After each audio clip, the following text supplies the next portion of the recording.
जब ला इलाहा इल्लल्लाह का यकीन दिल के अंदर आएगा ना, जब ला इलाहा इल्लल्लाह का यकीन इस दिल के अंदर आएगा, फिर मोहम्मद रसूलुल्लाह जिस्म पर नजर आने लग जाएगा। आज मोहम्मद रसूलुल्लाह हम पर जाहिर क्यों नहीं हो रहा है सल्लल्लाहु अलैहि वसल्लम? क्यों? क्योंकि ला इलाहा इल्लल्लाह का यकीन हमारे दिल के अंदर नहीं है।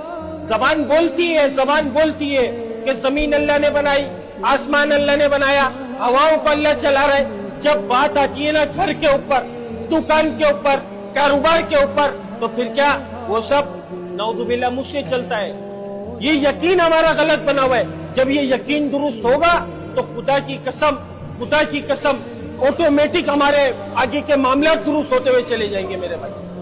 कलमा पढ़ने के बाद अल्लाह का सबसे बड़ा हुक्म हम सब पर क्या फर्ज हुआ मेरे भाई? क्या फर्ज हुआ मेरे भाई? नमाज। क्या फर्ज हुआ? नमाज। आज हर बंदा अपनी नमाज का खुद जिम्मेदारी, किसी से पूछने की जरूरत नहीं है, किसी को नीचा दिखाना मकसद नहीं है कि आपने ईशा पढ़ी, आपने फजर पढ़ी, आपने जोहर अदा की, आपने मगरिब अदा की, आपने असर अदा की, किसी से पूछने की जरूरत नहीं है। हर बंदा अपनी नमाज का खुद जिम्मेदार है मेरे भाई, क्योंकि नमाज अल्लाह का हुक्म है, मेरे तुम्हारे बाप का हुक्म तो है नहीं कि दिल करेगा तो पढ़ लेंगे, नहीं करेगा तो नहीं पढ़ेंगे, नहीं करेगा तो नहीं पढ़ेंगे, दिल करेगा तो पढ़ लेंगे। नमाज अल्लाह का हुक्म है और अल्लाह अपने हुक्म के बारे में पूछेगा। ভাই কত সুন্দর কথা বলেছে। আমরা বেশি বেশি করে নামাজের দিকে যাই, নামাজটা পড়ি, ঠিক আছে? নামাজ ছাড়া জান্নাতে যাওয়ার কোনো রাস্তা নেই। নামাজ পড়ি, আমল করি, তারপরে জান্নাত দেওয়ার মালিক আল্লাহ।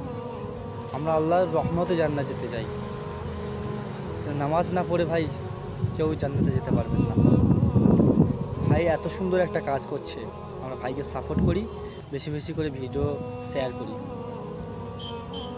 কে কে এই ভাইয়ের কথাবার্তায় একমত কমেন্ট করে আমাকে জানাবেন।